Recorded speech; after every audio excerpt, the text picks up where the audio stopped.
Le agence Ambintsoa zany dia agence manome asa ho an'ny ankizy rehetra zany hoe ny karazana asa rehetra na femme de ménage na nono na employé de bureau ny asa rehetra na chauffeur na cuisinier rehetrarehetra dia afaka mitady asa ato aminay avokoa torak'izay koa ny mpampiasa ho an'ny mpampiasa izay mitady ny mpanampy rehetra ilaina na fety na inona dia afaka maka ankizy ato amin'ny agence Ambintsoa. Zay aloha zany dia izay mihitsy ny tena antony ny antsonay anareo tamin'ny resaka hoe fanaratsiananay ankitsirano fanombany famitehana le izy taminay satria izao vehivavy vao nitady asa indray andro tato aminay no milaza tany amin'ny radio Rahavavy anankiray fa hoe manitsakitsaka ny zoma olombelona ny agence Ambintsoa lazaina fa hoe mampiditra ankizy mbola avy nigatra ny agence Ambintsoa milaza fa hoe anaovana papier génique amin'ny dossier ary milaza fa hoe traitena ohatry ny gadra ny ankizy mitady asa izy zany ny teny fa hoe be ankizy be ato matoa be ankizy ny agence Ambintsoa dia misy antony tamin'ny fotoana nisy nidizadiza aloha zany mariako tsara fa tsy teto za tompony agence fa ny secrétaire-ko ny nanana anazy moramora tamin'ny zavatra izay tsy nentina tao tamin'ny entretien dia lasa nanaratsy anay tany amin'ny radio izy mariana fa ny agence Ambintsoa dia agence manao asa soa izay zany mampiatrano maimaim-poana manome sakafo maimaim-poana dia manaramaso ny zoma olombelona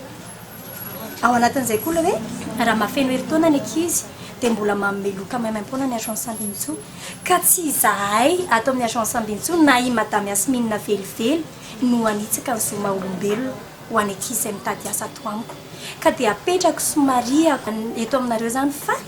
ny agence Ambintsoa dia tsy manitsakitsaka ny zoma olombelona izay arako ny lazaina telo taona zao nosika ny agence Ambintsoa ny ankizy efa nahazo asa aloha amin'izao dia efa manetsana satria zany zay tena manampy ho an'ireo ankizy ireo ho an'ny mpampiasa izay mitady an'ilay ankizy dia misy olona lehibe tsy mahavita tsony mandoa commission dia tena hoe omena maimaim-poana fotsiny le client anay tena mampanao formation misy zany le mpampiasa tsy manam-potoana mihitsiny amin'ny fampianarana ny ankizy dia ao anatin'izay ny resaka fahaiza-miaina ny fahalalam-pomba ny fifanajana ny fifandraisana ny fahadiovana ny fampiasana fitaovana dia ny fanaovana ny sakafo ny fampiofana zany miankina amin'ilay mpampiasa misy izy tena hoe formena hatramin'ny farany ankizy dia misy maharitra eo amin'ny 2 andro izy tena tonga dia hoe ny formation koa nefa maimaim-poana fa tsy andaovan'ny mpampiasa vola akory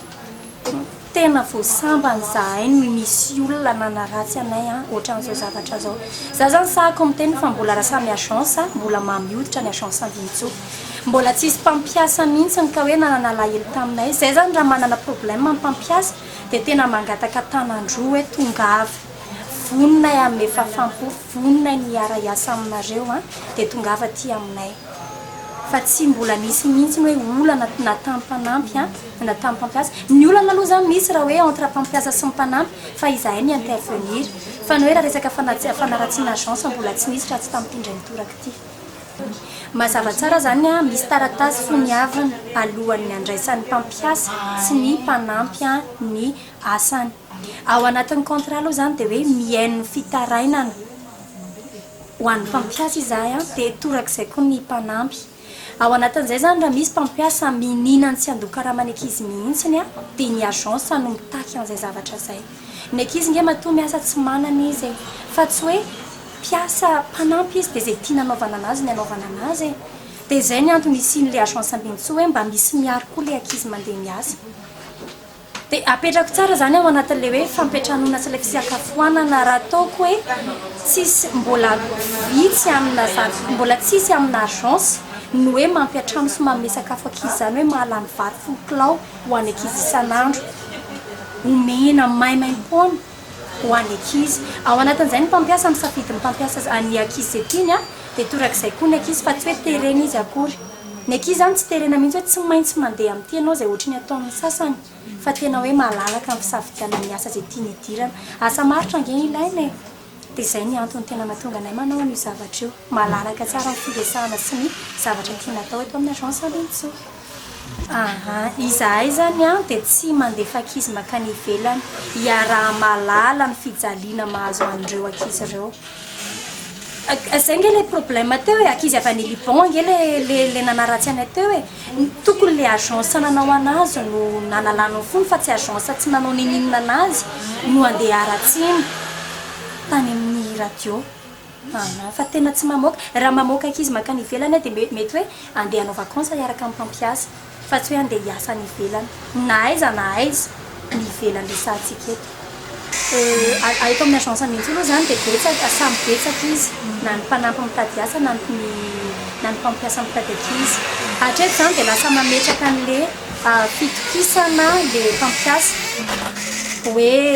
sérieux le agence zay nge raha ohatra ka hoe raha tsy fiasana ny kivilafila tena sako miteny fa zay tsy mitaiza fanahy fa tena kosa manao maximum zay ho an'le mpampiasa sy ho an'le ankizy tena miezaka zany zay hoe atreto mba ataovy amin'izao meo an'ny mpampiasa ny tsara indrindra any aminareo